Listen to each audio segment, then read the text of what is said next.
It's Seattle time. It's officially Seattle time for this fan base. The Kraken. So let's get cracking on this there, CJ. Whoa. Hey, whoa. Bad jokes. Hey-o. There you go. So 7-3, 4-4. What do they do? Because I think they go 4-4. All right. So who's the fourth defenseman you're worried about? Let me call up Cap Friendly just so I can get a look here. Well, Riley's got a year left, and this is part of the reason why I think they consider trading him. I have no desire for the Leafs to trade Morgan Riley. I just don't want to see them lose him for nothing. Riley's got a year left. Hall, I think, has 2. And then I want to say Muzzin and Brody both have 3 or 4. Let's frame the discussion. If you're protecting 3D, are we agreed that it would be Muzzin, Riley, and Brody that would be protected? Yeah, I think so. I think losing Hall for nothing's probably not a great move. So that's why you go to 4-4, because you're worried about Hall, essentially? Yeah. Because at forward, they're obviously protecting the big 4. If they're bringing those guys back, four automatic protection slots. Yep. Your fifth choice, if it depends if they sign Zach Hyman by then or not. Right. Then you have Alex Kerfoot at 6. And I don't know if you're too worried about the rest of this group. Engvalls and even Mikheyev. I think you just expose those guys. That's the thing.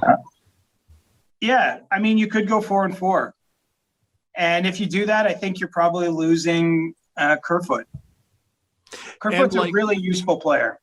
He is. And maybe they can, have their cake and eat it too and trade him for somebody, and it's somebody they're able to keep, or maybe it's even he's in a package for a goalie of some sort. No. But if you trade him for a package for a goalie, you need to protect the goalie. That's right. Yeah. I didn't think of that. Anyway, and you're still losing a player. Like, you got to lose someone. So if you're trading someone away, you still lose an additional player to the guy you're trading. Well, they're going to lose a better player than last time. That's for sure. They lost Brendan Leipsic, and I moaned about that because I liked him with the Marlies, and we all know how well that aged. You were so upset, man. Old takes exposed. Wrong, straight up wrong. But this year, we're talking about names like Kerfoot and Hall, and Dermott keeps getting brought up, and this isn't nothing. Dermott might get through, man. Yeah. It's for some reason Leafs Twitter is latched onto him, and I'm like, he's an RFA. An RFA who was this team's 6th, 7th defenseman this year? Yeah, I'm just thinking that he's not. We still don't really know what he is, right? I'm not sure another team is automatically taking him. Now he's only 24, right? And the success of Vegas. There's a lot of things that went well for Vegas, but one of the things I think you could learn is that they took a lot of players that were about 24 or 25 and gave them a chance higher up the lineup than they'd ever had with their previous teams. And a lot of them hit, right? You look at their entire front, first line with Marchessault and William Karlsson and Riley Smith. All those guys went bonkers. Nate Schmidt played top 4 minutes for them right away. And, in Washington, he was in and out of the lineup, all that kind of thing. And then they got a good goaltender in Marc-Andre Fleury, and some other guys down the lineup. But I think the lesson there was they just gave some guys some chances they haven't had. Maybe if you're not trying to win a Stanley Cup, which I don't think Seattle is in year 1, and you play Travis Dermott in the top 4, maybe it works. But, I don't think it's a slam dunk they take him. I think if it came down to where the Leafs have exposed, say, Dermott and Kerfoot, I think they're probably taking Kerfoot. And just to get back to something, too, when it comes to player acquisition, because I forgot to ask this question. I hope you guys don't mind. Do you think Kyle Dubas would have redone the trade deadline if he could do it? Yes. Okay. Foligno. Was Nick Foligno injured before he got injured? Him? So he was very... Not when he got him. Okay. Something happened after he got here. Okay. Okay, because that was what we heard last show, and I was ready to punch the screen. There was some confusion on this. He missed the last game with Columbus, that he could have played, that he was eligible to play. And I was told by someone who would know that was just they preemptively were sitting him to protect him, essentially, because they knew they were going to trade him. Okay. I think it might have been a very minor injury, but it wasn't whatever the injury was. I think it was his back in the playoffs, I heard. Oh, Jesus. And yeah.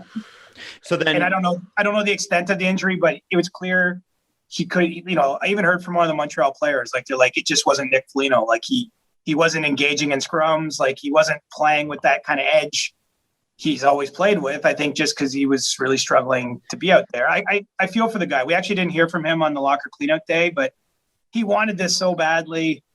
He potentially could have went somewhere else. He wanted to come to Toronto. He had the whole Mike Foligno, his hat thing.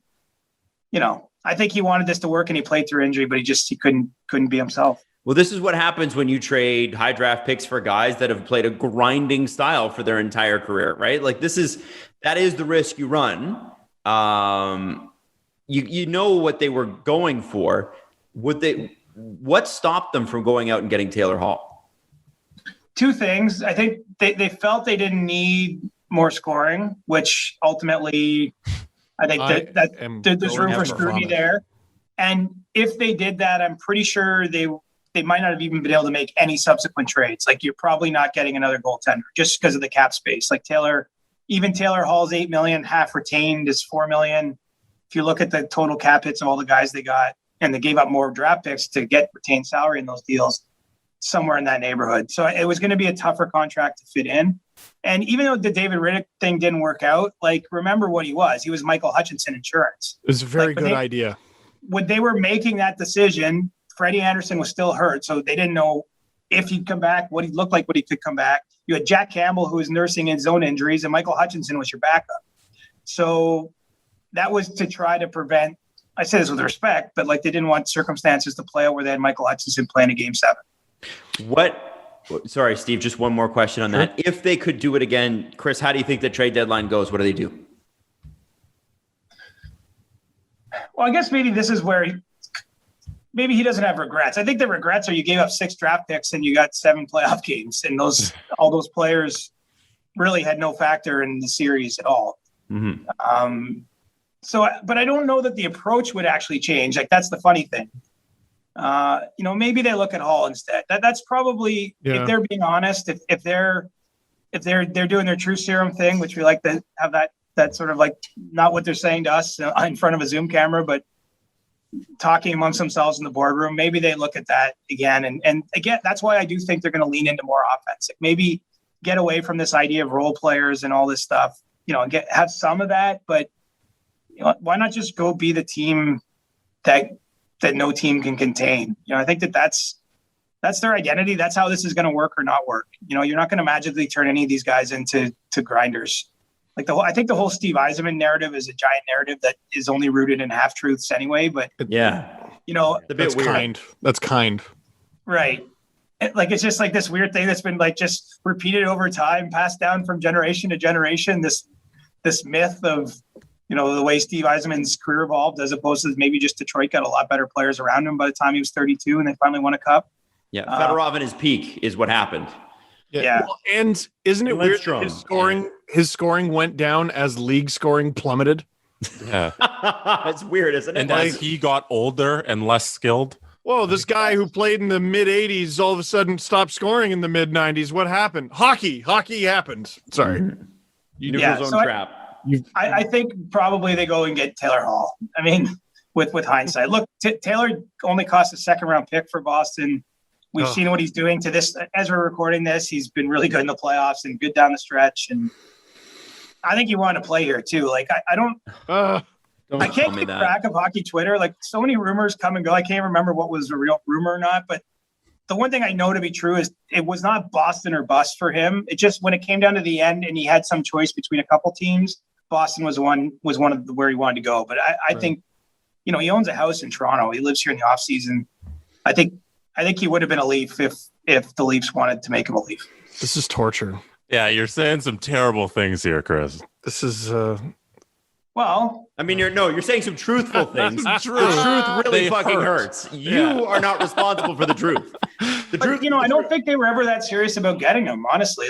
Which is worse. That's an indictment because that's been their whole mantra, has it not? Get the best player available. Yeah, but this year they obviously embarked on this idea that they felt that they were missing some of that sandpapery. They wanted, there's no Wendell Clarks anymore, but they wanted guys that played with that certain passion and edge and would not buckle when it mattered. And you know, the trouble is, it's just their best players that didn't get them through the series. Like they score one more goal, and we're just talking about all these decisions so much differently. Like that's what's crazy. I think that's where, when you're in management, you got to just step away from the noise a little bit. The boy blunder headlines and all this stuff, because, you know, I think that, like, the second guessing in some ways I get why everyone's like, there's no excuse for losing that series, but they didn't lose it by much. And if they win that series and beat Winnipeg, and, you know, we're looking at all these decisions a little bit differently. Like, it's a matter of one goal. And, you know, John Tavares got knocked out in, like, the freakiest injury you could ever imagine. It's horrible. Yeah. Like there's no way they lose that series with Tavares in it. I'll come out and say that, and I'll stand by it. Who could argue against you? And no Habs fan is going to argue against you.